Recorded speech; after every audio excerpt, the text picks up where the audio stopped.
హరే కృష్ణ, ఇది air layering లో part 3. మీరు లాస్ట్ వీడియో చూసే ఉంటారు. నేను ఎయిర్ లేయరింగ్ ఎలా చేసుకోవాలో డీటెయిల్ గా చూపించాను. నేను ఇంకొన్ని మొక్కలకు ఎయిర్ లేయరింగ్ చేస్తూ ఉన్నాను. ఇది వచ్చేసి మల్లె మొక్క, ఆ తర్వాత ఇది మన చిన్న ఉసిరికాయ మొక్క.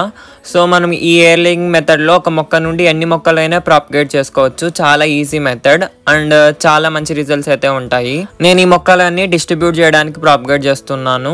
ఇది వచ్చేసి బార్బడస్ చెర్రీ ప్లాంట్ అండ్ ఈ ఎయిర్ లేయరింగ్ మెథడ్ లో కొన్ని వెరైటీస్కి నియర్లీ 4 months కూడా పడుతుంది రూట్స్ రావడానికి. సో మీరు రాలేదని తీసేయకండి, అలాగే ఉంచండి. నెక్స్ట్ వచ్చేసి ఇది సంపంగి మొక్క, గ్రీన్ సంపంగి. పార్ట్ 4లో మీకు వీటన్నిటి అప్డేట్స్ కూడా చూపిస్తాను, ఏవేవి ప్రాపగేట్ అయ్యాయి, ఎన్ని డేస్ పట్టింది అని. సో ఆ వీడియో కూడా చాలా త్వరలోనే పెడతాను.